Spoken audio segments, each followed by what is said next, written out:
Welcome to the Books, Life, and Shenanigans podcast with your host, Amanda Bird.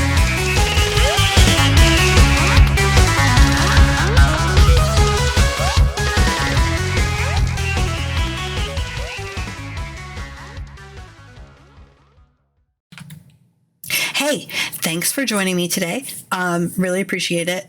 Apologies for no video. The reason for no video is because I am on antibiotics that,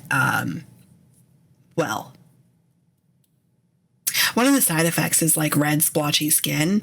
And let me tell you that red splotchy skin couldn't have been on my arm or my stomach. Actually, it is partially on my stomach or my legs. No, it's on my fucking face. You guys, my face, as one of my friends said, I look like an angry tomato because I took a selfie this morning because I was very confused as to why my face was red. So I looked further into the side effects of this particular medication, and red splotchy skin is one of those things. Same thing with a rash. Now, while I do not have a rash, my face does actually look like there are hives on my face and down onto the sides of my neck. So I am choosing not to torture you guys with that. Also, it's kind of like a weird insecurity thing I have. So I don't have any makeup on. I chose not to put the makeup on because it wasn't going to do a damn bit of difference. And had I put my signature red lipstick on, well, that would have fucked everything up, right? So I chose not to do that. So that's why we are where we are now, and we are audio only. Again, apologies. Next week we will be back with video. I promise. Provided when I make this episode, my skin is not so fucking red. It might be, but hopefully it won't be so red. Or maybe I'll just say fuck it and give it a shot, right? So there is that. So in today's episode for books, we're going to talk about why a lot of authors are moving to direct sales sort of platform, and why we are trying to educate readers as to, why you should buy direct, right? What extras, what sort of things can you get for buying direct from the author instead of buying from the retail platforms? Also, we're going to talk about, now the subject line, the headline, whatever you want to call it, I have intermittent rewards, which is also known as the reward punishment cycle.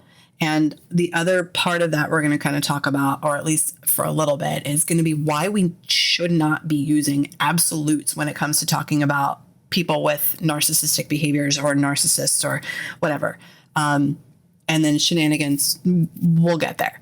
So for why buy direct, I posted in a couple of groups. I didn't post in all of my groups. I didn't post in my biggest group that I probably should have, because I probably could have gotten a few more outlier opinions. But the overwhelmingly overall consensus for why buy direct is these reasons. Not only are you helping to support the author better financially, right? So we see more of a cut for our work than we would get from a retailer. So, for example, you're reading a book on Kindle Unlimited. Those authors get paid per page, and it is not even a half a cent per page. It's not even 0.01 cent per page. It's actually like half of a cent per page. And then they're locked into exclusivity for 90 days and blah, blah, blah, blah, blah. Most retailers give us a 60 to 70 or 80% royalty rate. The rest of it they keep. There are obviously exceptions to that. Now, with something like direct sales, yeah, of course, it's our website. So our Shopify or our PayHip shop. So the only things we're paying for are, in the case of PayHip, we're only paying for processing of those payments. So we're making, 90 to 95% more than of our work that we have put our blood, sweat, tears, and money into, right? Because editing costs money, getting covers done costs money, getting formatting costs money. There's so many different things involved in producing a book that can cost you in upwards of, $1,000, $1,500. I know people who pay $3,000 to $5,000 for one cover, because they are illustrated. And let me tell you something, these covers are absolutely fucking gorgeous. Absolutely amazing. They're in the YA fantasy genre. They're gorgeous. Will I ever spend $3,000 to $5,000 for a cover? Fuck that. I got graphic designers that can handle it for me.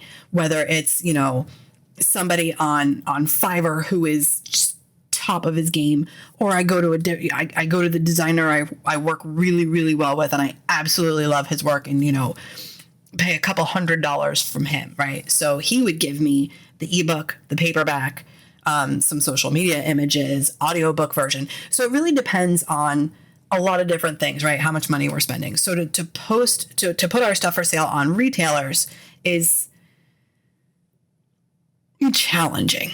Plus, on the retailer sites, we have to compete with everyone else. On our own sites, whether it be PayHip or Shopify or what have you, we still have to compete with everyone else. We also have to do our best to direct everyone to our own website. Now, paid newsletters don't always allow us to do that. There is one that I know for a fact, because I've done it, allows us to direct that traffic to our website as well as retailers. And I had really good return on that one the last time I used it, so I will be continuing to use them again. I just wish a few more of the retailers would be on board with that, because we are paying for that service. So yeah, there's that. But so the overwhelming consensus of why buy direct is not just to support us better, right? What a lot of us do is we offer discounts. I had one author say that they offer Mobi and EPUB formats. Now, Mobi is a now defunct format. No one uses it anymore unless you have an older Kindle that does not support EPUB. If you have an older Kindle that does not support EPUB, then yes, a Mobi file is exactly what you want. Now, I don't offer those, but if you buy a book from my website, you're going to be directed to a link to say, click here to get your book, right? So you click there and it takes you to that. I have the ability with BookFunnel, which is how most of us choose to deliver our books, because if there is any kind of tech support needed, they handle it, and they're fucking amazing. Damon Courtney, if by some freak chance you're listening, thank you for BookFunnel. Like, we love you. We appreciate you. Absolutely amazing. So let's just say for giggles, I'm actually pulling up my BookFunnel account right now. So I'm looking at Politeness Kills, which is the first book. I do actually have the Legacy Mobi available for download, if that's what you want to sideload onto your Kindle. Now, other books, like where is book 7? Come hither, disillusioned. Oh, okay. So all of my books, I actually do make the Legacy Mobi format available, just in case someone buys and does have an older Kindle that does not support, if they want to sideload it onto their Kindle. Now, BookFunnel itself has its own app that houses the ebooks as well as audiobooks. And you can use it in that. So a lot of readers are already familiar with BookFunnel, because most of us, that's how we deliver our ARCs, or, you want a giveaway, here, we're going to send this to you so you can sideload it, whatever, read it wherever you want, basically. So the number one thing, aside from discounts, is you will get from an author's direct website more than you will get from a retailer site. Now, what I mean by that is we do kind of like funky additions on our ebooks. Like, I'm going to start, now that this Kickstarter has not funded, but the backers that I did have were really interested in being able to obtain those rewards. And I had sent out messages, prior to the campaign closing, asking if this is something they'd be interested in. So everybody's still going to get their rewards. It's just not going to be handled through the Kickstarter platform at this point because the project itself did not fund. So my ebooks are going to have chapter header images, and it's cheaper for me to do that because my delivery fees are now non-existent, right? Amazon charges us a delivery fee. They are the only retailer who charges us a delivery fee. As when it comes to Kobo or anything like that, none of them charge us a delivery fee, just Amazon. So another kind of fuck you to Amazon right there, because that's bullshit. So, we offer, special bonuses and stuff when you get direct from us. I'm trying to find somebody actually had given me a really good point. So one person actually said that readers can easily download the file and keep it. Because apparently something unbeknownst to me, one of the formerly major retailers had gone out of business a few years ago, but when they did, they had removed everyone's access to all of the ebooks they had previously, quote unquote, bought. So basically, the readers who bought these books and thought they owned them did not, in fact, own them. They basically paid a one-time rental fee and then didn't get to keep the book. So that's another really good thing, with us. If one of the retailers goes defunct, well, you're probably going to lose access to that. Here it is. Here's the post the responses I was looking for. Early access and the only place to pick up personalized and autographed copies. So basically, and then, the other two comments go on to reiterate that, bonus and or exclusive content.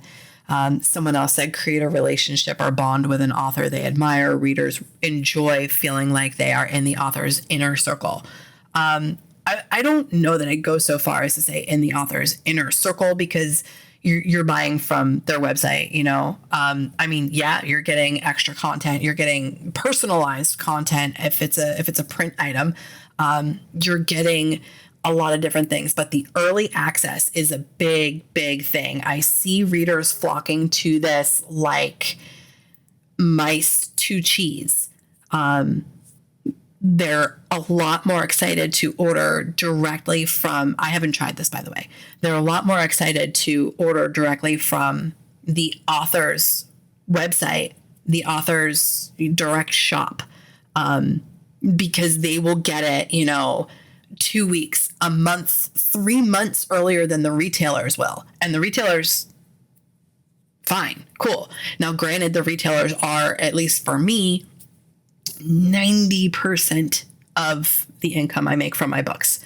I am aiming to drastically reduce that because, especially with Kindle, I'm in a very unique, let me add this disclosure. I'm in a very unique position to dislike Amazon from a multitude of angles as an author and as a former employee. Though I will say this, if I could go back to working at Amazon, I probably would, because the health insurance is a bazillion times better than what I currently get. Their PTO policy fucking blows, but the health insurance is amazing. Excuse me. I need to drink some Diet Dr. Pepper here. I'm dying. Okay. So, yeah, if I could give Amazon less of my money, I absolutely would. That's my goal there. So, I've gotten a lot of different kind of aspects. And like I said, I really wish I had posted this in a much larger group for authors to see if I could get some different feedback. But again, it's that early access and the only place to pick up personalized and autographed copies. Now, for those of us who do events, whether it's conventions or signings at the local Barnes and Noble, anything like that, like, I'm not going to lie, the Barnes and Noble in Brandon, at Brandon Town Center, if I'm not mistaken, they still have like 3 or 4 signed copies of my books intertwined in their stock. So if you are a local listener and you do want to pick up those books, Brandon Town Center, Barnes and Noble, 13 Reasons for Murder series, wherever I'm pretty sure they'll have that in like the crime or thriller section. Not entirely sure where they put it. But those are there from when I had done a signing a few months ago. I don't think they know that I actually signed them. So yeah, there's that. I kind of wanted to sneak those in there so that I could start dropping lines to my social media followers, especially those who are local who may not have been able to make it out that day or can't make it to any conventions I've been at. You know, they'll at least have the signed copy that they want if it's not personalized.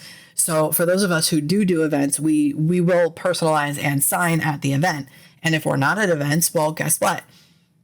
You can order it from our website. Want it personalized? Cool. Write in this little box what you want, who you want it personalized to. And we're golden. So yeah, I mean, the only difference is you may have to pay shipping at that point, but also shipping tends to be a little cheaper than convention tickets, right? So, and again, that's going to depend on the convention. As I said, I have not yet tried the early access yet. I think I will be doing that with book 8, 13 Reasons for Murder Harlow, as well as Serial Women of History, book 1, Amelia Earhart, Serial Killer. Now, you're like, oh, hey, Amanda, you're talking about the books you're going to release this year. By the way, when the fuck are you going to release them? Well, I have ideas. They will be released this year. I promise you they will be released this year. I have finally started feeling better mentally and emotionally enough to the point where I can actually start working again on my books. I will say, because of the divorce, book 8 has been an absolute fucking disaster, challenge, bloody, bleeding mascara fucking mess, right? That's right. You heard me. I said bleeding mascara. Atreyu, I salute you. It was a big challenge for that.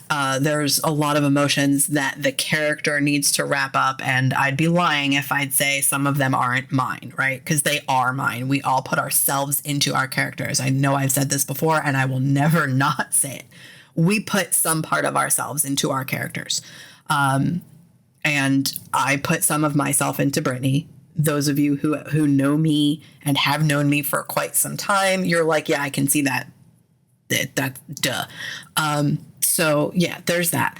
But I will be able to start working on book 8 again. And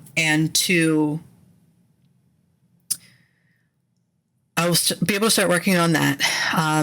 As for Amelia Earhart, I think the big challenge with her is, again, it's writing in the 1940s. Y'all, if you ever hear me say it, if you see me type it somewhere, you know that, especially if you see me type it somewhere, you know that spray bottle no gif or meme? I don't care which one it is. Fucking hit me with it if I talk about writing in the 1940s again. Like, I have to go to the Library of Congress. My editor even said something about Pinterest.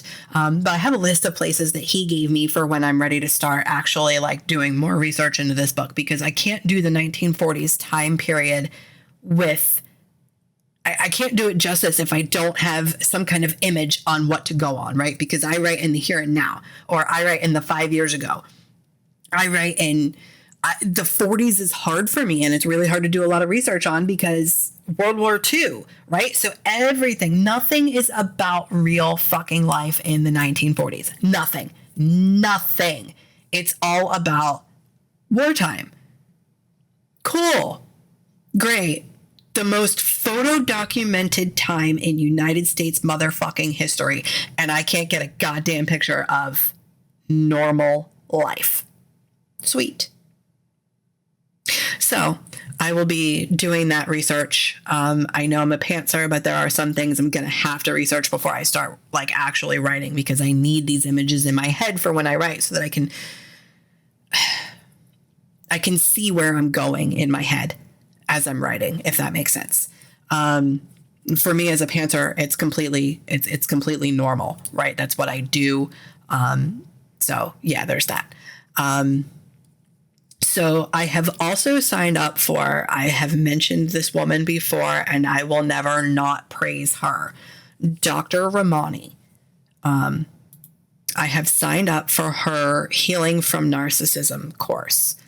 And I am really excited to finally be able to do that and start with it, because I'm at that point where I can really start healing now. My divorce will be finalized in like a month and a half. And I'm really excited to start, because I'm at that point where I'm not constantly sad, or I'm on that ridiculous, unpredictable roller coaster of emotions where one minute I'm happy, the next minute I'm crying, the next minute I'm angry. Oh, there I am, happy again. Or like, I now that I'm out of that, it's more of an I'm angry with myself for staying as long as I did, those sorts of things. But it's a lot less dramatic than it was. And I'm at the point where I can get the help that I need. And I truly believe that Dr. Ramani's Healing After Narcissism is going to be, at least I think that's what it's called. I truly, truly believe that, like, I'm ready for that. And that is exactly what I need. I will be among a community of other survivors. I'll just be in a good place. There's lots of tools that she provides that I really cannot. I'm excited to start diving into these. So I think I'll probably do that this weekend. So perfect segue into why we shouldn't use absolutes when we talk about narcissists. So narcissism in people, unless it's the personality disorder, which is, let's face it, that's the top end of that spectrum, right? Like that is the extreme. Narcissism exists on a fucking scale. I don't care what anyone tells you. You can be a covert or overt narcissist, which please don't ask me the difference, because I still don't fucking understand that. And I probably never will. And honestly, I'm not entirely sure I care. I know that my narcissists, both of them that I have been very close to, one of them raised me, I married the other one. I know that both of them, like, the one that I married is probably the covert, because in front of other people, everything was fine and dandy. Whereas the one that raised me, it didn't matter. She would degrade me in front of other people. She would gaslight me in front of other people. So I guess that's the difference between covert and overt. I'm not entirely sure I care. I just know what I've been through, and that's what I speak to. So please keep your comments, because honestly, like I said, I don't care about the difference between covert and overt. Narcissism is narcissism, and that's a blanket statement over a wide spectrum of people, and their behaviors and how those behaviors show. So why we shouldn't use absolutes is because it exists on a spectrum, right? It's not all narcissists cheat, because not all narcissists do cheat. It's not all narcissists do this, or no narcissists have ever done that. Like, no, it's on a spectrum. Every narcissist is different. There are no two that will ever be the same. Just like those of us who, like, look, everybody has narcissistic tendencies. I have them, you have them. But it's to what level do we have those? To what level do we exert those behaviors onto other people, right? Sometimes if there's something we really want, can any of us be super manipulative? Well, fuck yeah, we can. But are we going to gaslight and shame and project our insecurities onto that just to get what we want? No, most of us aren't going to do that. Narcissists, that is probably the most common thing that they do. Now, I'm not saying all narcissists. I am saying that is probably the most common thing that they do. Probably the most common. I'm not saying all narcissists. I'm not saying no narcissists. I'm somewhere in the middle of the road on that one. A lot of them, I've read a lot of things about they get violent. Mine never was. He was never violent toward me, ever. The one that I grew up with never beat me either. So there's that. Except the one time she slapped me across the face. Oh, no, twice. Sorry, she slapped me in the face, and well, that got ugly quickly. But we're not going to talk about that. So not all narcissists are violent. Not all narcissists are, like, there's so many different things I could talk about that all narcissists are not. Not all narcissists have a personality disorder. Some of them are just fucking insecure, like ridiculously, painfully. I've talked about this. The insecurity is so fucking deep. And all they can do is project that onto you because you are not that insecure, but now you're the problem. No, honey. Again, let me quote Ava Max. Take your little finger, point it in the mirror, because maybe you're the problem. I'm not the problem. I take responsibility for my words, my actions, my role in our problems. You deflect everything onto me. You blame shift everything onto me. You word salad and beat me clear the fuck down for 3 hours at my company holiday party at fucking Universal Studios because I was not okay with you having a beer, because I knew where it was going to go like it went every other fucking time. But no, you word saladed me, you beat me down, you shredded my heart, you put it in a fucking blender. Like, the level of pain, I should have left his ass in Orlando, but I didn't. So, like, they're not all the same. Not all of them are going to take that time to beat you down to get what they want, right? There's some of them that would be like, I'll spend 20 minutes on this, and if she don't agree, fuck her, I'm out, right? Like, so it's not all of them. This is just what I went through. So it hurts me, it offends me, and upsets me when people say all narcissists or narcissists always. They don't always, and it's not all narcissists. My narcissist actually used to say, you always do this. And then would say to me, can we not use absolutes? Bitch, you're the one that said it, not me. Fuck off. So there's that. So let's get into the intermittent rewards, right? So I was actually on the phone with a friend of mine, the same friend who told me I looked like an angry tomato.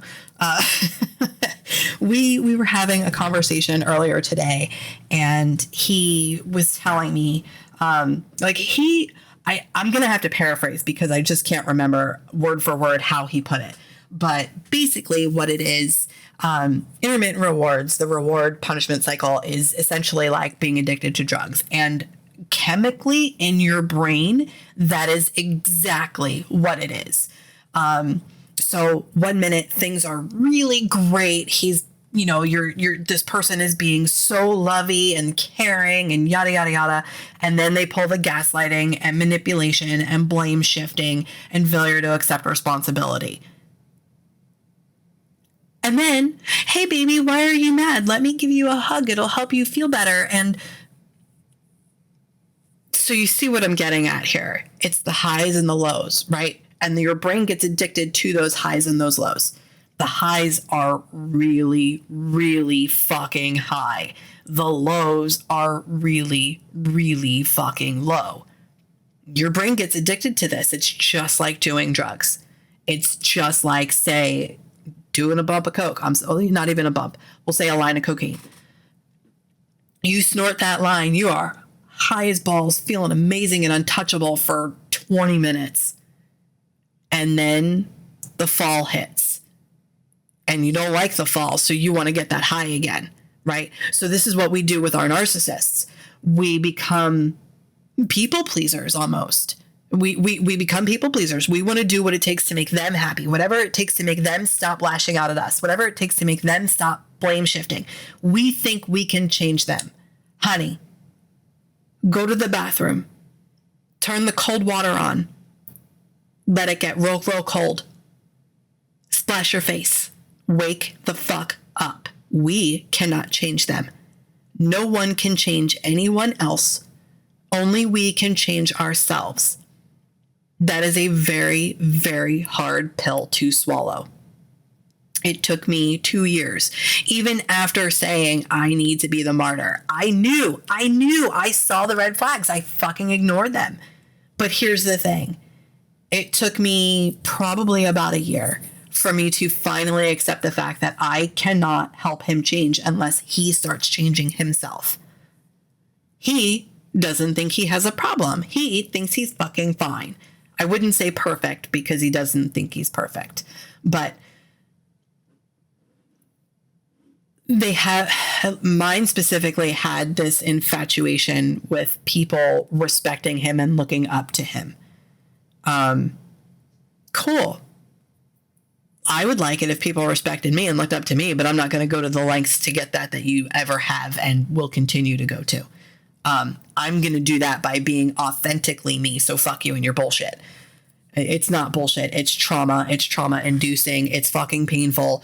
And it puts us into fucking therapy to heal from this so that we stop attracting this type of person. I actually have a person that I have known for 24 years now. Also, I would say he's a narcissist with almost, I can't even say he's got grandiosity, like a grandiosity problem, because he doesn't have a grandiosity problem. He's hot. He knows it. But whatever, this guy comes back every so often. And this year, I think I finally pissed him off, but he will probably come back. If by chance he hears this and realizes it's him, maybe he'll be smart enough to not come back. I don't know. Or maybe he'll be smart enough to understand that, hey, buddy, I picked up on your bullshit, called you out on it, and you threw the typical narcissistic rage thing, because that is super common, by the way.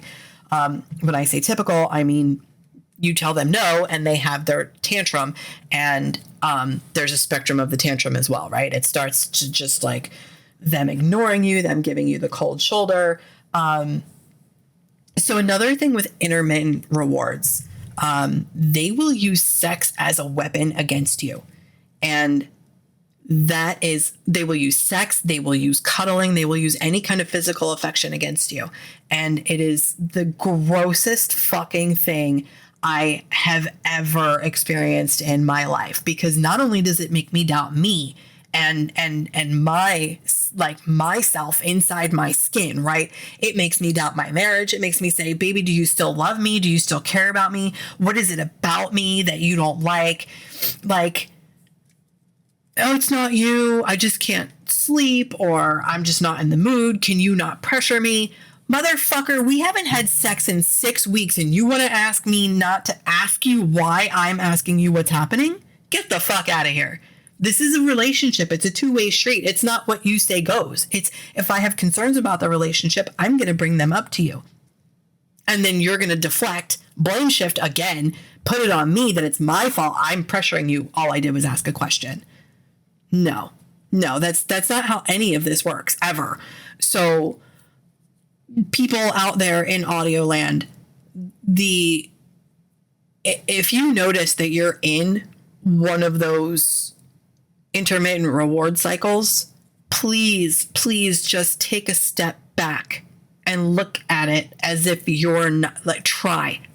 It's so fucking hard. I promise you, it's hard as shit. I commend you for doing this. I am proud of you for doing what I'm about to ask you to do. Take a step back. Look at your relationship as if, like, even if you have to do this in a meditation somehow, look at your relationship, look at your interactions with this person as if you are floating outside of your body, just observing. So all you can do is watch and hear what's going on. I am so proud of you for doing this, because it takes a lot. So I hug you. I commend you. I'm proud of you. I have the utmost respect for you for doing this, because I know how hard it is. I have done this myself. I still do it. It's going to be a long time before I don't. But you need to do this for yourself, because you need to see that this is unhealthy for you. And you need to do whatever you can to get out, if you can get out, if you're not in a situation where you're stuck. If you have support, friends, family, anybody that you can go to, I encourage you. I respect you. Talk to them. Even if that means you have to educate them, because that's also something that I still am working on. I am working on educating my friends and family to these types of behaviors and how dangerous they are. how damaging they are to be on the other side of that when you're in a relationship with someone with someone who says they love you.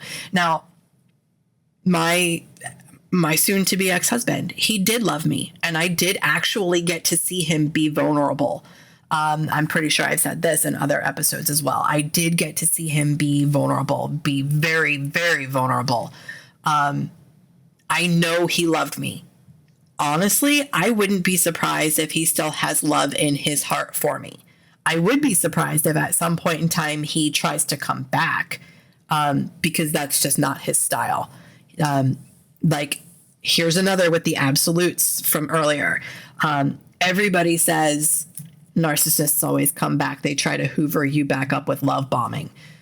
They don't all love bomb, because mine didn't love bomb.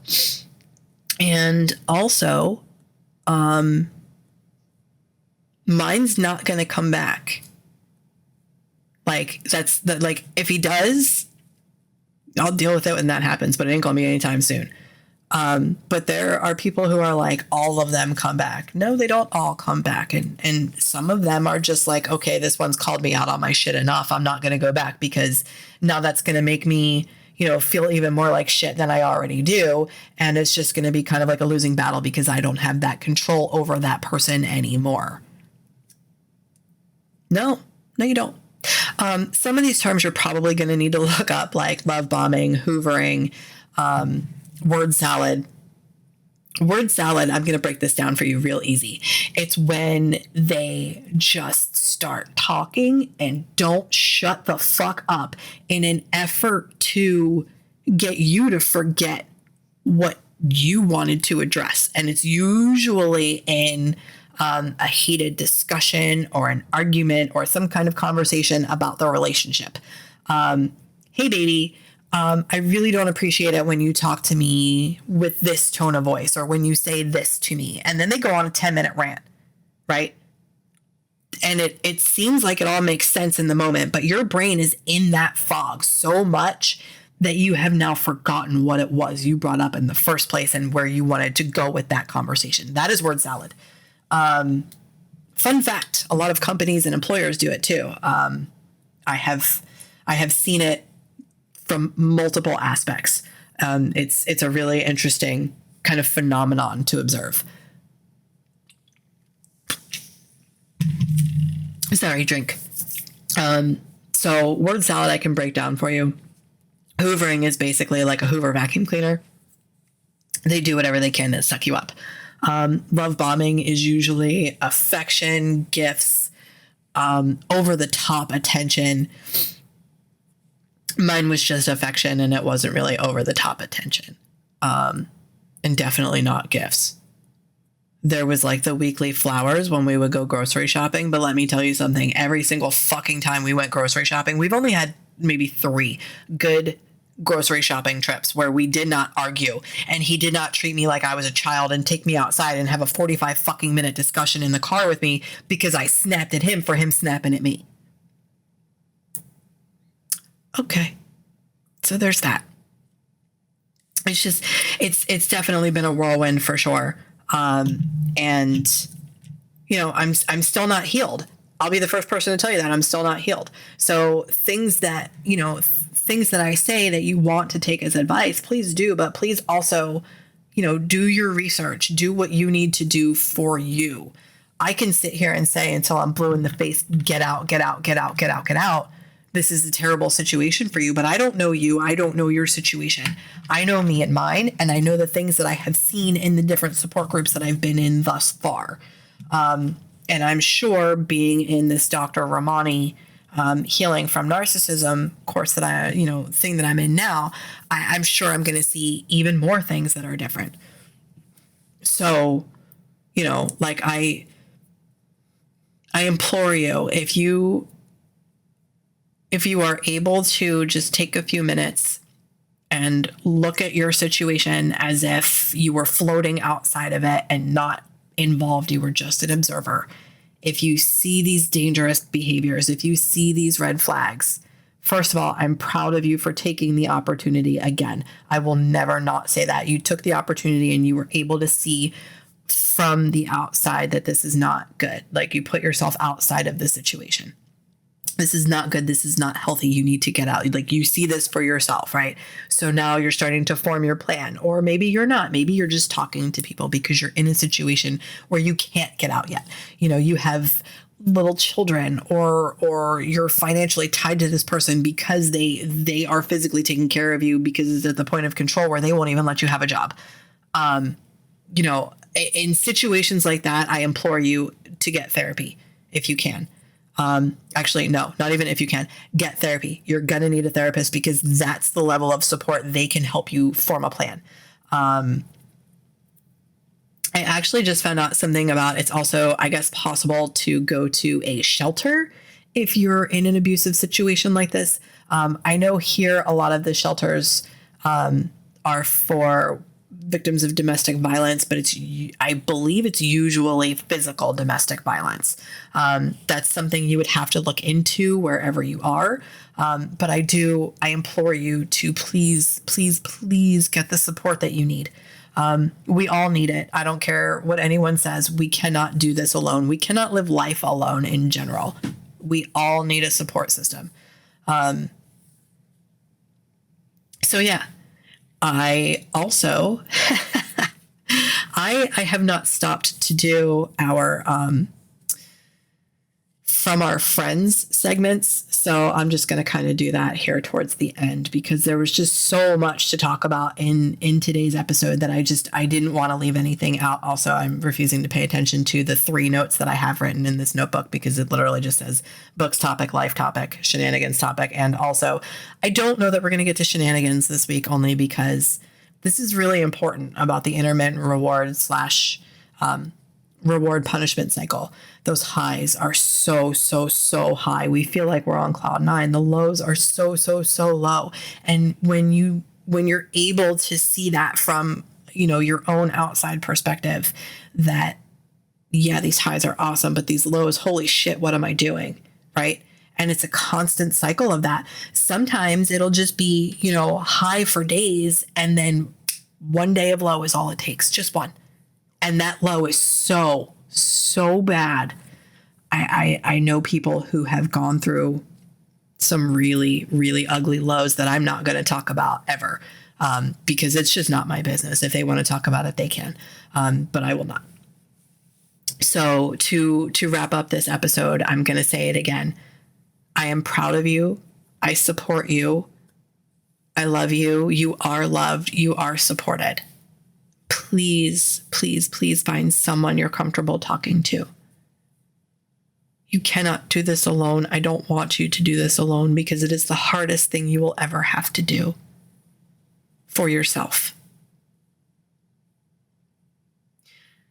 So on to I don't even know how to lighten that up. I really don't. So I'm just going to kind of do this in a non-sexy way, I suppose. So instead of doing like shout outs for different friends, shops and books and such, today I wanted to get a little bit into the paid subscription benefits that I offer through Substack. So I'm actually pulling them up now, because there it is. Okay. So there's the free subscription on Substack. You get all the public posts. And then there's the monthly at $5 a month. You can do that monthly, or you can do that annually. You save a little bit of money if you do annually. There will be subscriber only posts, as well as a full archive of subscriber only posts. You'll also be able to, at least on the Substack, post comments and join in the community. You'll also get 30% off at my online shop. If you support as a founding member, the add-on to that is a free t-shirt of your choice from my shop, and so much more. You can even do like group subscriptions and gift subscriptions. I'm not entirely sure. Like, Substack is a fairly new platform for me, but I wanted to be able to offer something where those who want to financially support this podcast so that I can keep doing it will get something for that, because I appreciate your backing, your support, and I want to show you in the ways that I can, that I appreciate that. So if you're following on YouTube, of course, you're going to be able to post a comment. Those are public. On Substack, they would not be. Spotify, you can't comment. You can just follow and click some links. So that's kind of part of why I chose Substack as my hosting platform for the podcast, because then it's essentially, you make up a screen name, so nobody really needs to know who you are, right? Like, you can use your name, or you can pick some throwaway name. So I really wanted to kind of explain that. So there is the free subscription, and then there's the $5 a month that you can pay monthly or yearly.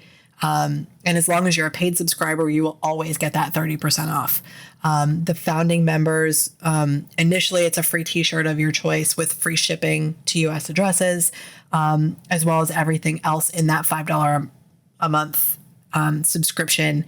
And, more fun things to come along with that, probably swag type things. So if you do choose to back or support, I appreciate you very much. And then yearly with the founding member, it'll be something new, kind of big, just to show my support and appreciation. When it comes to the monthly, I'll probably maybe add some things here and there. I haven't really planned it out yet because I'm still working on this whole thing, right? I'm new at it. So there's that. Head over, if you want to back, you can head over to bookslifeandshenanigans.substack.com/subscribe. And I will include this link. This link will be included, as well as the link to my online shop for, shirts, books, and more. You'll have links for everything else. I want to link to the Dr. Ramani course, but also I'm afraid that YouTube and or Spotify may see that as some kind of paid thing. And if I'm as a podcaster, as a video poster, whatever you want to call it, I am required to disclose if there are ads where I receive anything from it. And I'm truly afraid that YouTube especially might shut me down if I am posting Dr. Ramani's healing, saying it's not an ad, because it's not. I'm not being compensated for it. But I might maybe work out some kind of affiliate thing if I can with that. I don't know if she even does that. But I want to go through the course myself. I want to go through all of this and experience, the videos and the monthly live calls and the community and the weekly journal prompts. Like, I want to experience all of this for myself before I turn around and say, okay, yes, I am more than happy trying to do some kind of affiliate something or other where you get a discount if you use my code, right? So that's kind of where I'm at. So I really don't even want to drop that link either. Questions, comments, concerns, feel free to email me, amanda.bird.books@gmail.com, or even amanda@amandabird.net. And thank you for joining me this week. I greatly appreciate it. And again, apologies. I'm sorry for not tomato facing or blessing you with tomato face. Maybe next week I will, because I'm pretty sure I'm still going to be on this medication when I do the next episode. So fun times there. So have a wonderful week. Fearful week.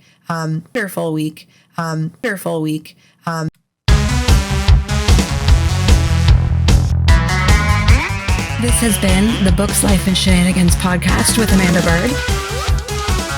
Song credit, audionautics.com. Intro action, AUDIONAUTIX.com. And if you'd like to support this podcast, head over to substack.com/@Books, Life, and Shenanigans.